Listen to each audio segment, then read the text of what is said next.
Astaghfirullahalazim. Allahumma innaka afuwun tuhibbul afwa fa'fu anni. Kalau jamaah ramai-ramai, Allahumma innaka afuwun tuhibbul afwa fa'fu anna. Allahumma ya Allah, innaka afuwun, engkau maha pemaaf, tuhibbul afwa, kau cinta kepada maaf, fa'fu anna, maafkan kami. Sampai hafal anak-anak itu. Sampai dia ke rumah bertanya, ya, tadi imam tuh kenapa di doa itu diulangnya terus? Memang dari ayah kecil memang udah gitu. Artinya ya, doa itu tak penting kali artinya, yang penting hati kita khusyuk. Jangan kau banyak-banyak tanya, ini anak-anak Bani Israel yang gini nih gitu. Padahal doa itu adalah doa yang diajarkan Nabi kepada Sayyidatuna Aisyah. Saya baca itu. Allahumma innaka afuwun tuhibbul afwa fa'fu anna.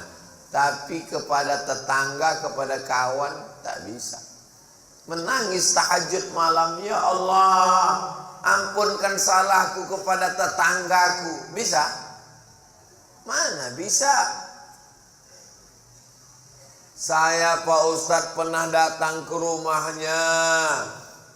Assalamualaikum. Bukan dibukakannya pintu Pak Ustadz, anjing herdernya dilepaskannya.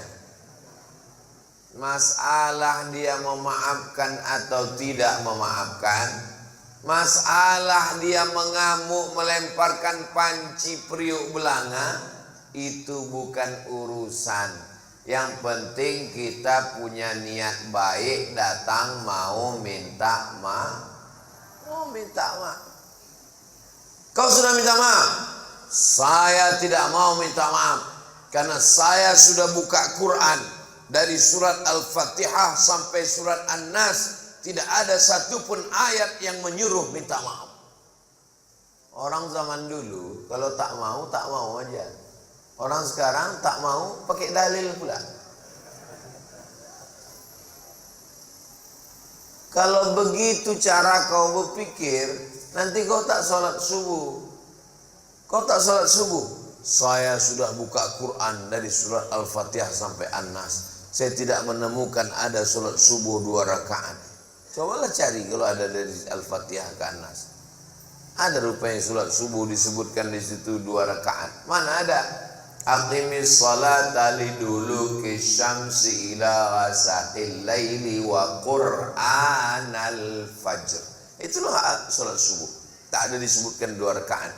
Penjelasan tentang salat subuh 2 rakaat, takbiratul ihram, baca iftitah, baca Fatihah, baca ayat, rukuk, i'tidal, sujud, duduk antara sujud 2 rakaat, pakai kunut mazhab Syafi'i, tak berkunut mazhab Hanafi dan Hambali. Itu ada dalam hadis Nabi Muhammad sallallahu alaihi wasallam. Tunjukkan sama saya mana hadisnya Nabi minta maaf. Kalau Ustaz bisa nunjukkan hadis Nabi minta maaf, baru saya mau minta maaf. Nabi naik ke atas mimbar. Biasanya Nabi naik ke atas mimbar itu untuk khutbah. Kalau di dalam itu tak ada mimbarnya, itu musola. Kalau ada mimbarnya, masjid jami', karena ada sholat Jumatnya. Ini masjid ini ada mimbarnya, tinggi. Ini kalau khotibnya udah agak tua, gamang aja dari atas, macam pondok durian. Biasa tangga kan dari depan gitu. Ini meliung dari belakang. Jangan-jangan pakai eskalator belakang.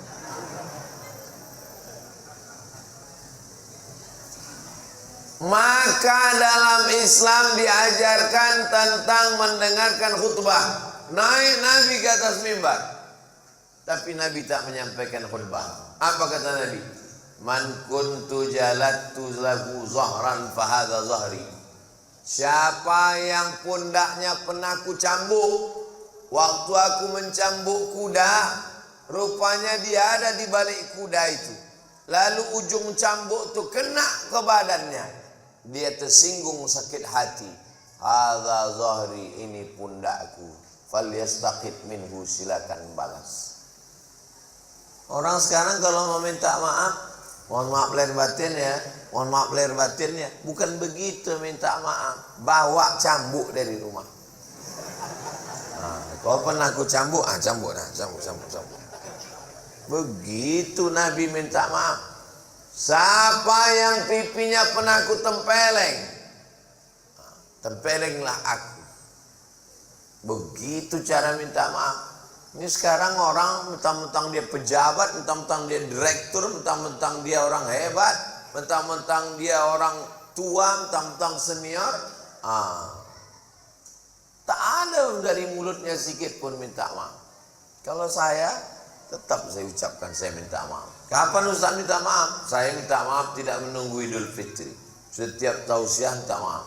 Biasanya udah akhir-akhir mau selesai minta maaf. Demikianlah tausiah ini saya sampaikan. Kalau ada kata-kata tidak, belum lagi. Kenapa?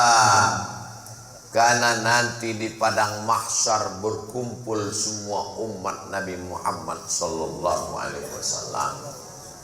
Di padang panjang aja Pak jumpa, apalagi padang mahsyar. Di padang bola aja belum tentu jumpa, apalagi di padang mahsyar. Maka di dunia inilah kita minta maaf. Tak bisa pulang kampung Pak Ustaz, duit tak cukup Pak Ustaz.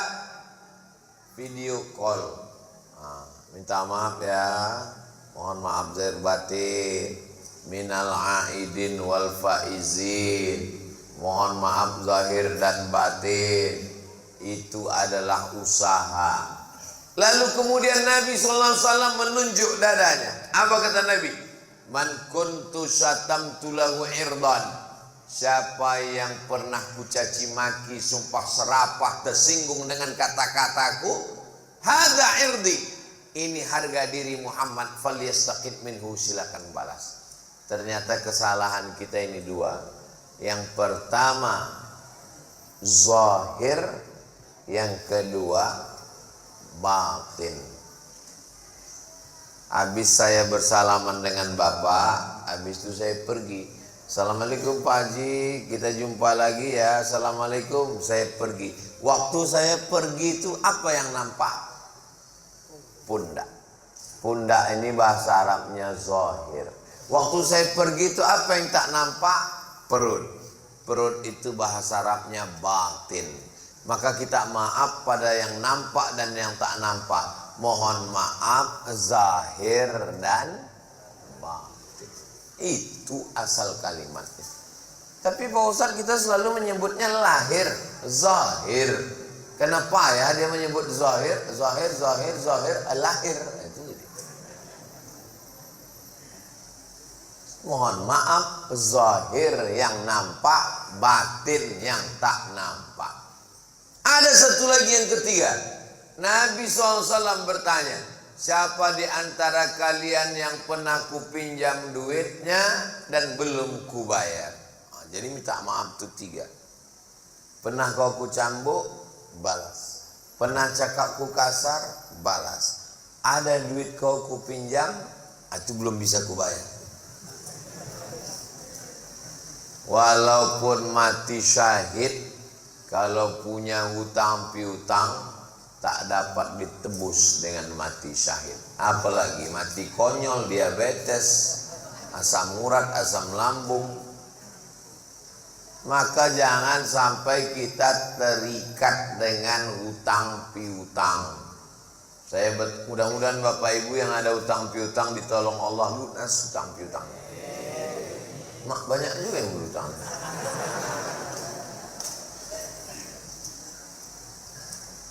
Saya berfoto di pintu rumah orang.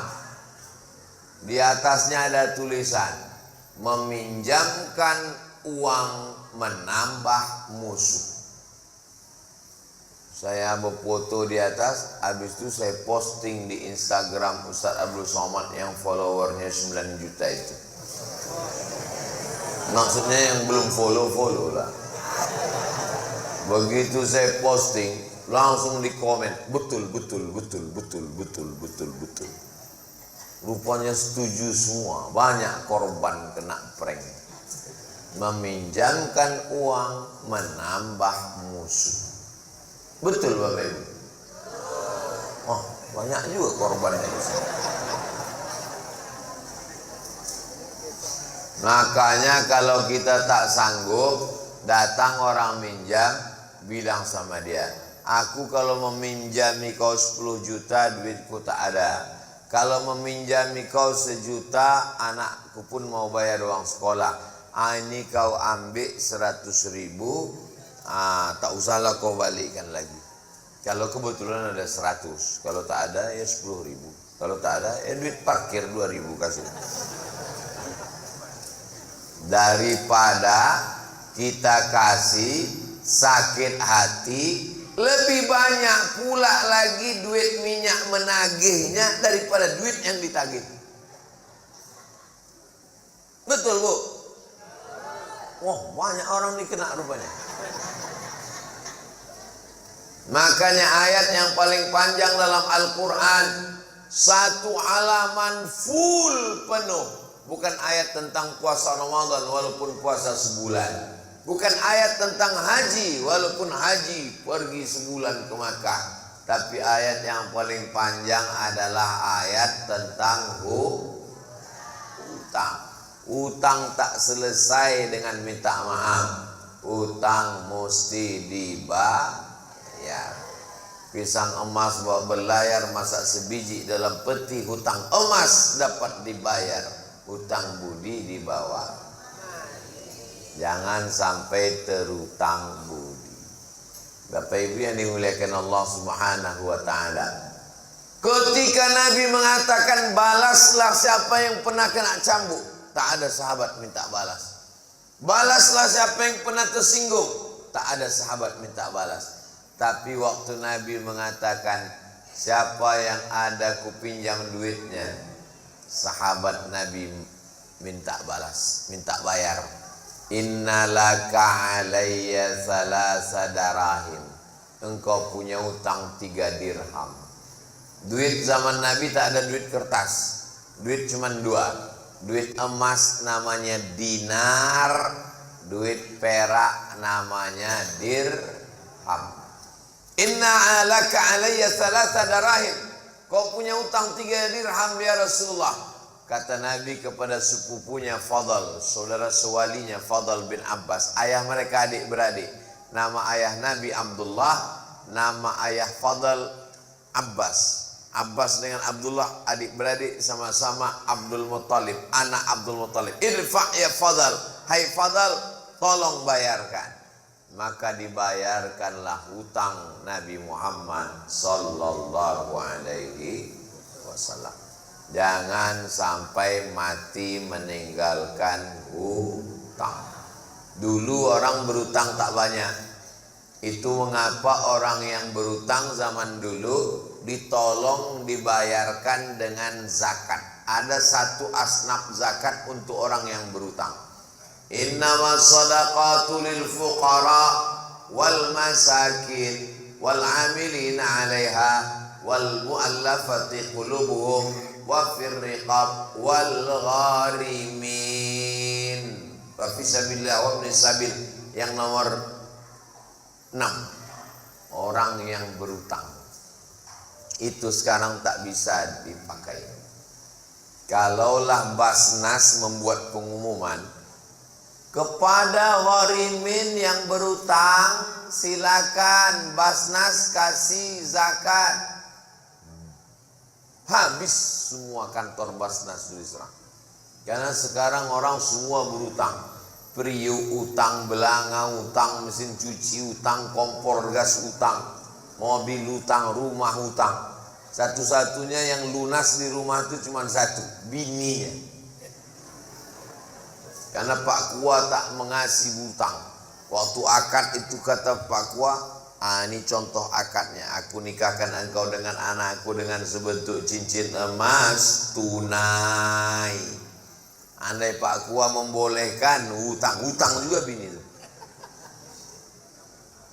Jangan berhutang, karena kalau kita mati, ruh kita tak diterima Allah sebelum dibayarkan hutang. Itulah kenapa ahli waris selalu meminta kepada bapak ibu jiran tetangga, setelah acara pengkebumian ini, datanglah kepada ahli waris. Yang kecil-kecil kami bayar, yang besar-besar kami tunda. Ustaz, kalau ada orang meninggal dunia punya utang, siapa yang wajib membayarnya? Yang wajib membayarnya adalah harta almarhum, tirkah. Apakah anaknya wajib membayar? Anaknya tidak wajib membayar dari harta anaknya sendiri. Ingat itu baik-baik. Makanya kalau meminjamkan sama orang, jangan berharap anaknya akan membayar, karena anak tidak wajib membayar dari harta anak itu sendiri, tapi dia bayarkan dari harta warisan bapaknya.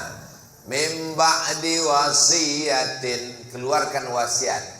Wasiat yang dikeluarkan sepertiga harta. Makanya masjid Darul Ikhwan jangan bangga dulu kalau ada jamaah mengasih wasiat. Saya wasiatkan untuk Masjid Darul Ikhwan, itu ruko saya wakafkan untuk Masjid Darul Ikhwan. Jangan senang dulu. Kenapa? Karena wakaf wasiat hanya sepertiga. Begitu meninggal ditengok warisannya berapa, rupanya ruko, itulah satu-satunya. Tak bisa masjid mengambil. Karena apa? Karena yang 2/3 diserahkan kepada ahli waris. Meminta maaf sudah selesai. Apakah Bapak Ibu sudah minta maaf? Tradisi almarhumah orang tua saya minta maaf sebelum berangkat sholat id. Saya pun melanjutkan ke istri, ke anak saya juga begitu. Sebelum berangkat duduk dulu, baru minta maaf. Kenapa begitu? Karena kata almarhum orang tua saya, nanti kalau sudah di tanah lapang tuh kau udah bersalaman tak sama siapa-siapa. Di rumah dulu, habis itu baru berangkat.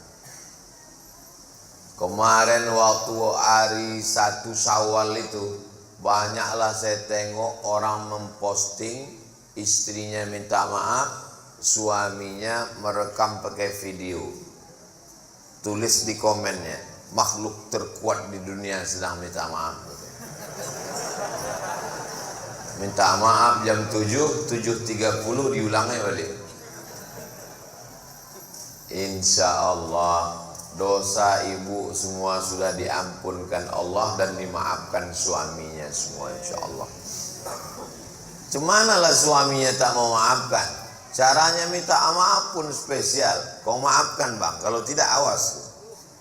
Iyalah, kata suami. Suaminya pula termasuk anggota Persatuan Laki Takut Bini. Mudah-mudahan Bapak Ibu semua keluarganya sakinah mawaddah warahmah. Anak keturunannya soleh dan solihah.